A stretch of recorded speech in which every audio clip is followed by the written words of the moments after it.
30 years, one son, two hit careers, and suddenly a single line cracks the facade. It's not a romance. For millions who saw Lisa Kudrow and Michelle Stern as Hollywood's steadiest couple, the words landed like a thunderclap. Had the friend we trusted with our laughter been guarding a heartbreak this whole time? Tonight, we dive into the whispers, the missing wedding band, the sealed court rumors, and ask a question no one thought possible. Why would Lisa Kudrow walk away after 3 decades? Anniversary storm cloud. May 27, 2025. Should have been champagne and sunset photos. Instead, the milestone arrived with 0 joint posts, 0 red carpet cuddles, and that January interview still ringing in fans' ears. It's not a romance, it's something deeper. The comment sounded philosophical until tabloids flipped it into a red flag. Within 48 hours, #KudrowSplit trended in 15 countries. Even veteran gossip writers admitted confusion. Lisa Kudrow, queen of low-drama living, had just gifted them their most puzzling mystery of the year. But redefining romance was only the first crack in the picture frame. Romance redefined. Friends of the couple swear Lisa's quote was no offhand quip. Behind closed doors, the actress had been framing her marriage as a chapter that evolved into partnership, not passion. Those words alone aren't an admission of defeat, but paired with a conspicuous absence of joint appearances since 2023, they read like pre-divorce normalization. Observers point out that Hollywood splits rarely start with lawyers. They start with language. When Gwyneth talked conscious uncoupling, the paperwork followed months later. When Will Smith called his marriage brutal, counseling headlines burst. And now Lisa Kudrow's Not a Romance sits poised on the same linguistic cliff. The Vanishing Husband. Scroll back to award season 2019, and Michelle Stern is practically glued to Lisa's side, adjusting her train at the Emmys, cracking dad jokes on the Space Force set, even photobombing Courtney Cox's Instagram Live. Fast forward to 2025, and he's a phantom. 3 high-profile events in a row: the SAG Awards in February, the No Good Deed press junket in December, and the Comeback Season 3 celebration on 27th June feature the same awkward tableau: Lisa smiling solo while publicists shuffle photographers away from the empty spot beside her. Paparazzi shouted, "Where's Michelle?" on that crimson carpet. Her only reply was a tight grin and a wave toward the stage door. Friends insist Michelle never loved flashbulbs, but absence this total defies his own pattern. In 2008, he skipped the Golden Globes, yet still met Lisa for a late sushi run. TMZ caught them laughing in the valet line. In 2014, he skipped the Critics' Choice Awards, but posted a goofy selfie from the parking lot. Now, there are no sushi runs, no selfies, no posts at all. His design studio Instagram, once random sketches and French cafe snapshots, went dark last August. Comments disabled, profile photo replaced by a generic logo. Industry watchers whisper that's crisis PR 101. Scrub candidates before legal discovery can request metadata. The silence only amplifies the rumor mill. Dumois blind items claim Michelle took an extended, creative sabbatical in Provence. Yet airline records show no international departures under his passport number since 2023, according to one flight tracking sleuth. Radar Online floated a health scare. Stern's rep issued a one-line, no comment, and hung up. Meanwhile, Lisa dodges every husband question with a practiced pivot to her next project, so smoothly that reporters joke she could host a masterclass in conversational judo. But the real twist arrived when a fan spotted Michelle's name missing from the guest list at their son Julian's NYU graduation dinner last May. One empty chair in a family photo does more damage than 1,000 tabloid headlines. And for many longtime admirers, that image, Lisa flanked by friends, not her life partner, felt like the moment the fairy tale quietly expired. Yet property papers and ring swaps, up next, will make that empty chair look tame. Clues in plain sight. Observers didn't need a courtroom to sense tremors. They simply zoomed in. On Fallon Tonight, Lisa flashed a vintage diamond cluster ring.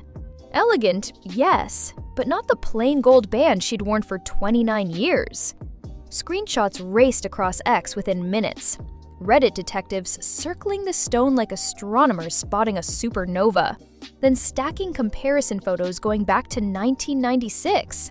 Their verdict? The wedding band vanished from public view somewhere between Thanksgiving 2024 and the show's March 2025 taping.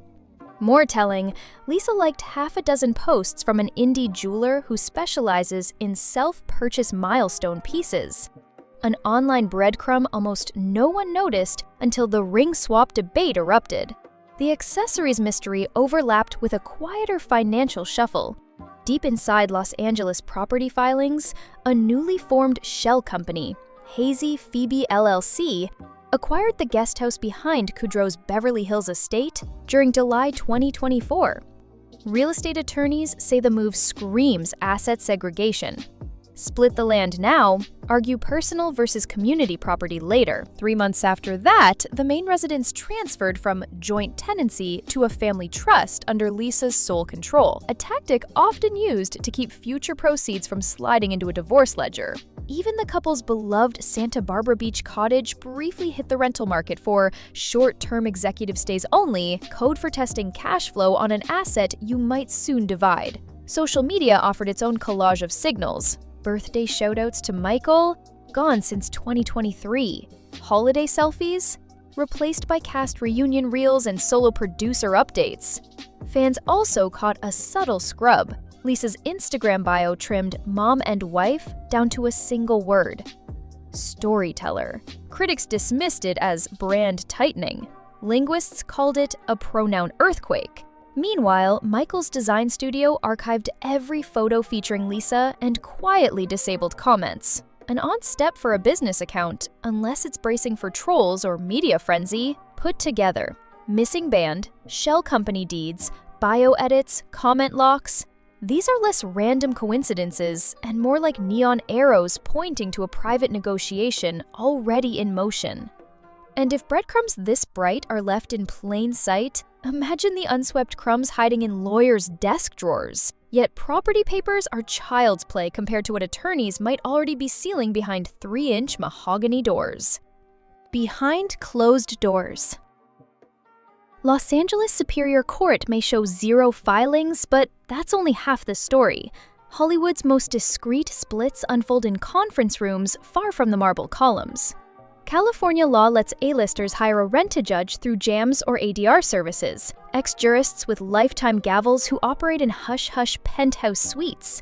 Insiders say Lisa's team reserved the Wilshire Crescent boardroom for 3 consecutive Fridays in March, a window big enough for sworn depositions, asset inventories, and what attorneys politely call marathon valuation sessions.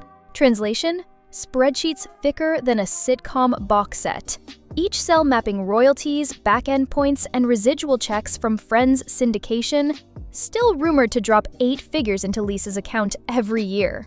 To keep that river of cash from becoming a courtroom exhibit, Kudrow's camp invoked a protective order handshake. Everyone, lawyers, paralegals, even couriers, signs a personal NDA under penalty of contempt. One leak and the judge can dock billable hours, or worse, shred the entire settlement and start over. Michelle's lawyers reportedly pushed for a non-disparagement escalator, a clause that inflates spousal payouts if either party badmouths the other in the press. It's the same weapon Jeff Bezos deployed in his quiet divorce, and it all but guarantees public silence. Talk, and it costs you millions. Yet, secrecy has limits. California's Community Property Code still demands a full exchange of financials. So, forensic accountants dig through every LLC, every residual statement, every trust fund set up for Julian's future grandchildren. Rumor has it they found 3 separate holding companies tied to syndication streams in Europe, a discovery that can swing the settlement by tens of millions. That's why the couple's estate planners arrived with digital forensics in tow. Encrypted thumb drives, air-gapped laptops, on-site shredders. One paralegal joked they were loading evidence like nuclear launch codes. Beyond the money, there's the question of intellectual custody. Michelle co-designed several of Lisa's production logos. If their split turns formal, who keeps the branding rights? Industry veterans recall Tom Cruise's divorce, when a minor fight over a joint venture logo delayed film financing for weeks. Studio lawyers watching Kudrow's new projects have already drafted contingency riders. If settlement talks stall, shooting schedules shift, and insurance premiums spike. Investors hate fog. And divorce, no matter how private, throws fog over everything it touches. But perhaps the most delicate item on the table is a rumored post-nup addendum signed in 2010 after Lisa's web therapy sale to Showtime. If the addendum stands, Michael waives claim to certain future IP in exchange for a lump sum cap. If it's invalidated by mediation, he could suddenly be entitled to a share of projects still in outline form. That uncertainty keeps bankers awake. One interpretation values Michael's slice at $5 million, another at $50. No wonder both sides hired separate valuation gurus, each armed with discounted cash flow models that read like astrophysics to outsiders. Yet even fortified penthouses leak vibrations. Staff at the building's espresso bar whispered that on the second Friday, Michael emerged stone-faced, clutching a manila folder so tight the edges buckled, while Lisa left 15 minutes later in oversized sunglasses, phone glued to ear, repeating the phrase, "Just get the escrow finalized." Whether that escrow secures property, peace of mind, or both, only the signatories know. The rest of us are left to decode coffee shop chatter and wait. But while lawyers haggle under non-disclosure cloaks, Lisa's public life barrels ahead, and those closest to her are mastering the art of practiced silence, inner circle whispers, and career smokescreens. If a marriage unravels in Hollywood and no publicist confirms it, does it make a sound? In Lisa's circle, the answer is coded silence. Courtney Cox declines comment. Jennifer Aniston hasn't spoken to Michelle in ages. Meanwhile, Kudrow's calendar looks busier than ever. A Netflix dark comedy, the long-awaited Romy and Michelle sequel, plus production rewrites on Time Bandits. Cynics call it distraction, optimists call it reinvention. Either way, work provides the perfect glare to keep prying eyes off personal pages. Entertainment lawyers even warn studios that a leak of divorce papers could tank marketing momentum. Translation? Everyone, agents, execs, reporters, has an incentive to keep this story unconfirmed. At least until premiere cycles wrap. What happens if the papers surface? Imagine a sleepy Tuesday, inbox pings, and TMZ drops a PDF titled Kudrow v. Stern, Petition for Dissolution of Marriage. Within minutes, every entertainment desk fires up emergency Slack channels. Stock shock! HBO Max parent WBD dips 2 points as analysts fear Kudrow's promotional tour might implode. Fan frenzy! Reddit threads microanalyze every Phoebe and Mike line from Friends for ironic foreshadowing. Legal drama. Journalists camp outside Century City's twin glass towers, praying for a glimpse of document couriers. But that's only the opening salvo.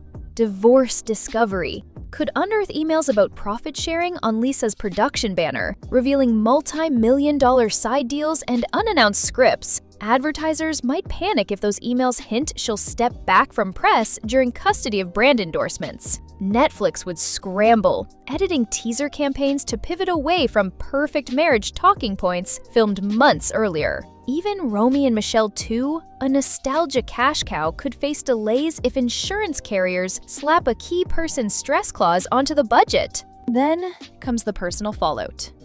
Michelle, fiercely private, never wanted the spotlight. The sudden glare forces old colleagues to speak.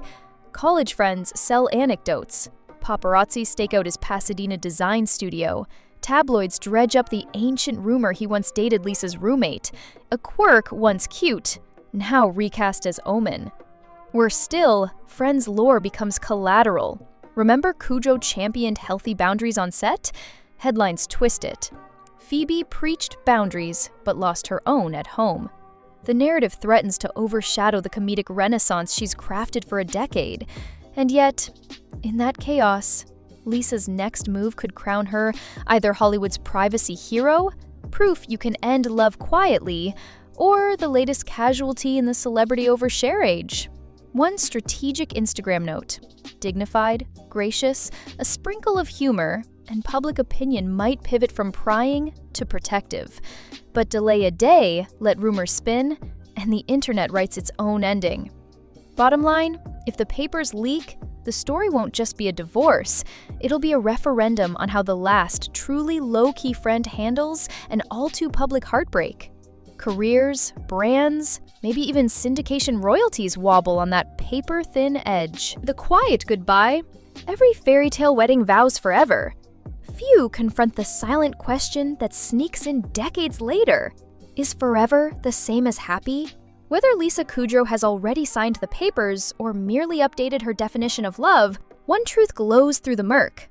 The actress who made the world laugh by being fearlessly odd now faces her most relatable role yet, a woman deciding what 30 years really mean. If she walks away, she'll do it on her terms. No flashbulbs, no courtroom circus. And if the rumors dissolve like stage smoke, she'll prove that not every marriage needs fireworks to keep burning. Until the sealed envelopes open, or stay locked forever, the mystery endures. Brighter than any sitcom rerun. Why did Lisa Kudrow rewrite her own love story, and what chapter starts next? Keep watching, because sometimes the quietest goodbye echoes the loudest.